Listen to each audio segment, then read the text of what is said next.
Before we start this video, I'm going to show you stinging nettle and the locations they can be found all over America. Great benefits for reproductive system, for teas, all these different uses. Heartwing sorrel also all over the United States. Great uses for both of these. We're going to get into this today to show you what millions are missing out on. What else? Cottonmouths and rattlesnakes. Which one is the dandelion? Which one is the stinging nettle? We're not in the spot for stinging nettle. So what are we getting here? We're getting this Heartwing Sorrel. I want a beautiful one. I don't want an ugly Heartwing Sorrel. So this is it? This right here? Yeah.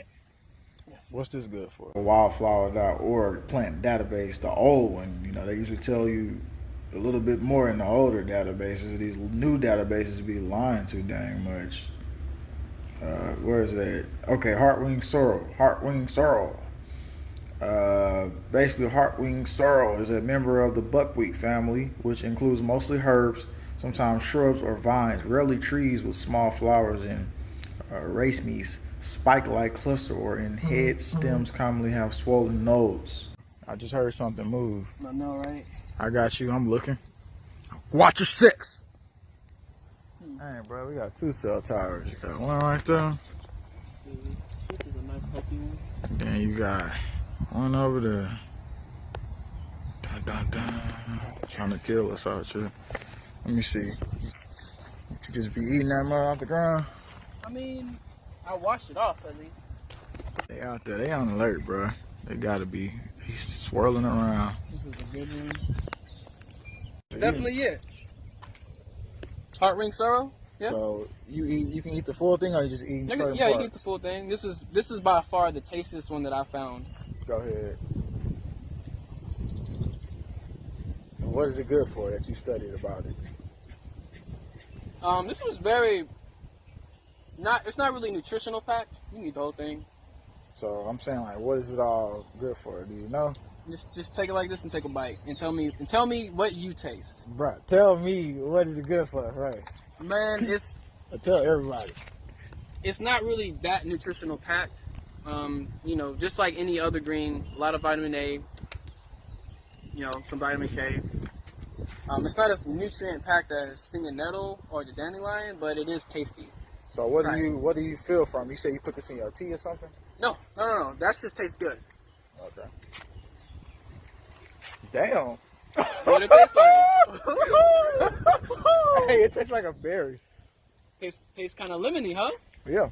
Almost sour. Yeah. That is my favorite one in a salad. That would do you wonders. That was good. We can actually talk about this one now. This is... And again, I'm a person, of course, I wash stuff, he wash stuff, we do that. This is different though, it's like a plant, you can see it. But of course, other things, you take it inside, you wash it off and do all this other stuff. That's greens and stuff, you put salt on it, you can get the worms out. But here, right here, you don't have to worry about this specifically. Let's go. What happened with this play? Okay, so the most important thing when you forage for wild edibles is the area and the location. Now, you have to watch out for road pollution, animal waste pollution, and if possible, water pollution. Yeah. We recently discovered that the water source is flowing. Did you ever find out that that guy say anything about this spraying pesticides? I don't see nobody come over here to spray pesticides. I mean, that's the thing. This place has been abandoned for what? It's been abandoned for a while. It's been abandoned for a while. Now, so, they do cut that portion of the grass, but yeah, you can tell. But that's just because the city does that for parking.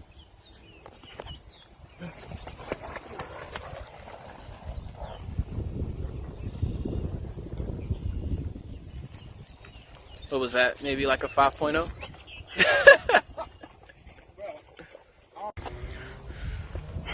The only thing that I consume is stinging nettle tea. I consume that about 3 times a day. So from healthline.com, 6 evidence-based benefits of stinging nettle.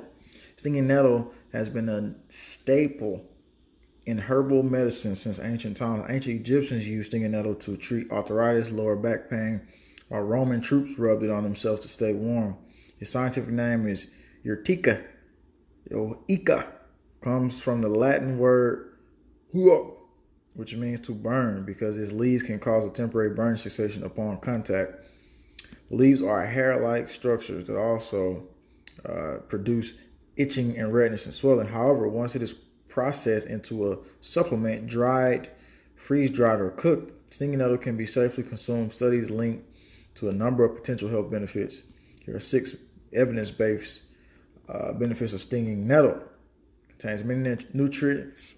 Can't even talk. Vitamins A, C, K, as well as B, minerals, calcium, iron, magnesium, phosphorus, potassium, sodium, fats. So you got all the list of everything right here.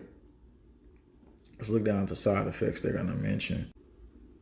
Potential side effects. Consuming dried or cooked stinging nettle is generally safe. There are a few, if any, side effects. However, be careful when handling fresh nettle leaves, as their hair-like barbs can harm your skin. These barbs can inject an array of chemicals, such as these are the chemicals right here. These compounds can cause rashes, bumps, hives, and itchiness. In rare cases, people have a severe allergic reaction, which can be life-threatening. However, these chemicals diminish as leaves are processed, meaning that you shouldn't experience mouth or stomach irritation when eating dried or cooked stinging nettle. Pregnant women should avoid consuming stinging nettle because it may trigger uterine contractions, which may cause a risk of miscarriage. Speak to your doctor for consuming, they say. So what's your results you getting from it? Well, with the training that we do, I've noticed that I have more energy, less sore. Has a lot of magnesium in it too. Yes, it does. It has a lot of magnesium. That's another thing, okay. Yeah, and just for everybody to know, magnesium helps your muscles relax. It's a natural muscle relaxant. I know these things because I see some of the sweet potatoes. Yes. See some of the sweet potatoes that basically relax your muscle at the end. After all my training was over, I would do that. Again, it's important to have people around who study stuff like this, because once things break down, you're gonna need to know what's edible and what's not. And yeah, leave your comments and all that below, because we know y'all know a lot of stuff too. People forming on the channel, people doing a lot of stuff. Shoot. So what else? So stinging nettle, and then stinging nettle right here. I spent a lot of time with stinging nettle, so identifying it is cat's ear. Stinging nettle right there. Pretty abundant, bro. What's different from cat's ear dandelions and the regular ones that you know? Now, from my understanding, the regular dandelions are more nutritional packed. You get more bang for your buck with the regular dandelions, but the cat's ear dandelion is his cousin, and the whole plant is also edible from the roots all the way up to the flower. So again, let me make sure I'm right about. Let me identify the one that you showed me that was edible real quick, because it is. Trying to see what I can find. Oh, you talking about the one you tried? Yeah, I know the tip of it looked at something like this, but that ain't it. Let's see if you can. That's what I'm trying to do. All right. Cause I picked it up driving. I saw it driving, so. But at the same time, I spent a lot of time. Yeah, I know you spend a lot of time doing this. Oh, I see some berries down there too, bro. I wouldn't go all the way out there, man. We right by water. Yeah, I ain't gonna go out there, but I'm just saying I see some berries right there too. This way you be. I ain't gonna expose your identification, your location, though. No, this is a good spot. But yeah, I see some berries out there. Everybody know. Like I told y'all in the other. No, this is not my spot. Like I told y'all in the other video, I got this from TJ too. When you see something like this, usually you got some berries close by. I got one right there. It's 1, 2, 3, 4. It's a bunch of them. This is the Heartwing Sorrel. Now, are you recording? Yeah, I'm recording. So we found it here after I was looking around at the berries and got confused and distracted. What is it again? Heartwing Sorrel. Heartwing Sorrel. And so you just take these. Kind of a little country. You said Sorrel. Hit me with some water on that. You gonna eat this? You can. I personally like my stuff to be perfect. I know, right? I see it's kind of a little brown around the edges. Maybe I should get this one then. We can go look for some more. more. Hey, when things break down, you don't have time to be worrying about stuff to be perfect. So bam, you see how it looked there? You can identify it because of the wings. And then, of course, this part. Yeah, the seeds. Bro, That's good, huh? you know it tastes like the berries. To It, me, it has a lemony flavor because eating stuff people in the regular world ain't even got access to.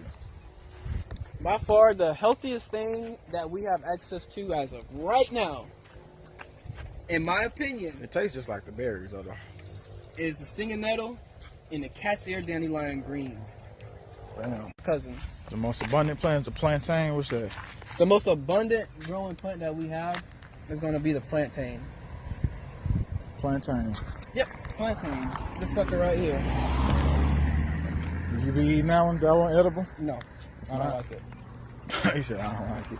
What's the plantain supposed to be good for?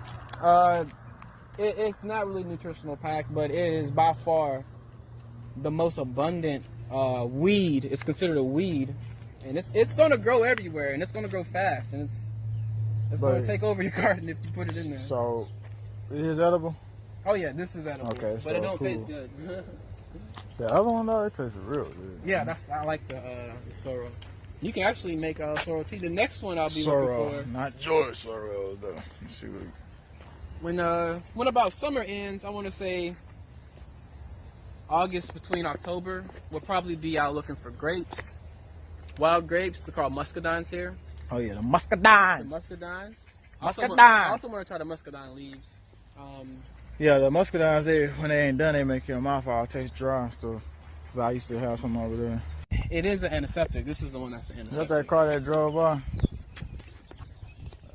I think you good. Yeah, out there ducked off trying to spy on somebody. The spy grid. Spying on folks out here. As soon as we come out here. Recently, but in the past, yeah. Pretty sure some people are out here. Sorrel just growing around. I know I be seeing people back where the train tracks at.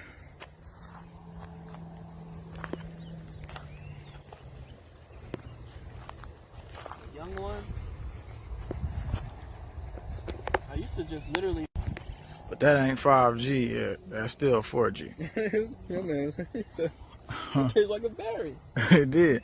But yeah, as soon as this 5G comes, it'll kill the land eventually and the animals and everything. So I want to recommend staying right out here, right where that's at. Even if you was looking for somewhere to stay and you was in the forest, don't stay by freaking cell towers. They're gonna radiate your butt.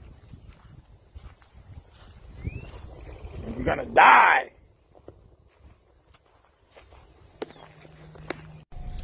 So yeah, this is just a video of open discussion and getting people to think about doing more and learning a little bit too. Now, after that, it's up to you to do the research and you do everything else and figure out what the heck to do.